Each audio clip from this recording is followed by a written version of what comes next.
Clocker is an interesting puzzle game with a narrative based around a variety of time travel mechanics. And whilst the game itself is actually relatively short, it took me about 2.5 hours to get through the main game on a blind playthrough. I'd say that it's definitely still worth playing, and it's actually got a lot of complex mechanics around it, so all of the interactions with the AI through the mechanics of the game do have a lot of hidden features and hidden depths that you might not quite get.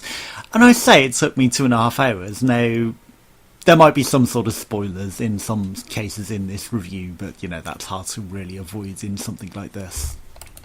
Now, the cycle of the game is interesting, and like I said, it took me 2.5 hours to go through one playthrough, but it's not a proper complete, and the storyline itself is based on a circle of time travel. So essentially the dad is stuck in a time loop where he's handed himself earlier in time a broken watch, and this broken watch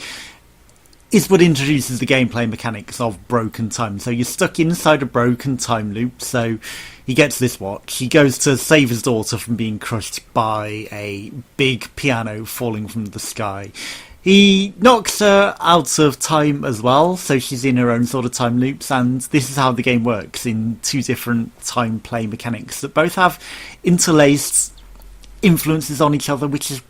where the really, really complex AI comes down to it. Because whilst you're in the dad mode of puzzling, you have limited time manipulation, so everything's frozen, and you can manipulate one character at a time to play through parts of their timeline, and depending on where you leave them or who they come across and things like that, you can influence other factors to try and get the puzzles to complete. And whilst this allows you to do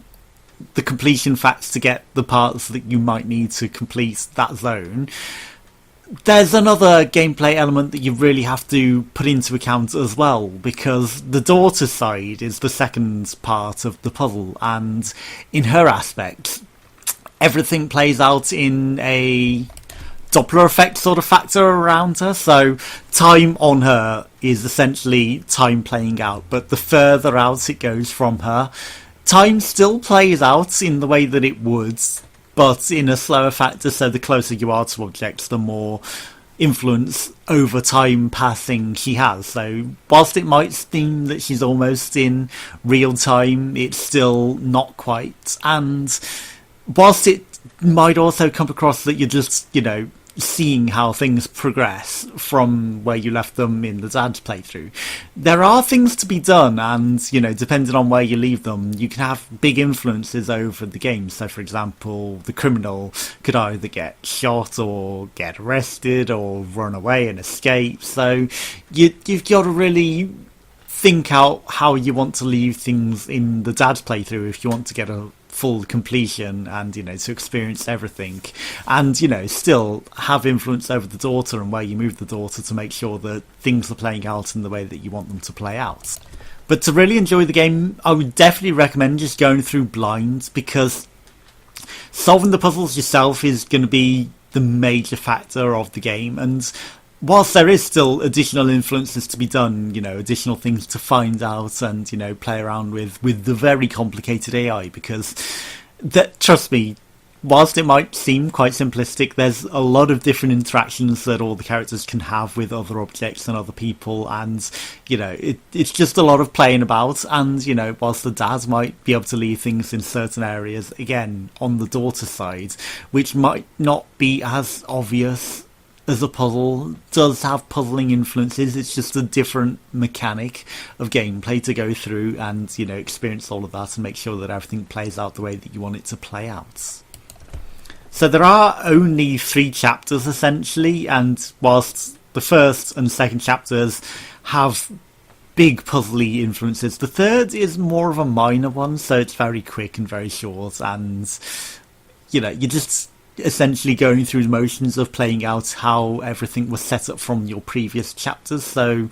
you have to make sure that you've done everything in the previous areas that you want to do if you want to break the time loop and get a full completion. But that's up to you to find out and discover for yourself, and it's got a nice storyline to it. The mechanics are pretty cool, and some of the puzzles are pretty interesting and difficult and also varied, and there's a lot to discover and a lot to find out and play out. And if you want to play through the different reactions and outcomes, then I'd definitely suggest going through multiple times, because it's definitely worth discovering how the different influences you can have over it. And there are hidden elements to the game as well, like there's a weird hidden alien behind one of the bushes that you might not find, and I don't know if there are other Easter eggs like that, but there's certainly a lot more to it to discover than you might initially think on the surface. And as I said, it's definitely a recommended puzzle game. It's an interesting twist on time mechanics and time travel, with being frozen outside of time and having very little influence over it, but then having the separate instant to see how things play out, afterwards, but also how you can affect those still yourself in minor aspects. The game's pretty cheap right now. It's on Steam and it's available. I definitely recommend giving it a go.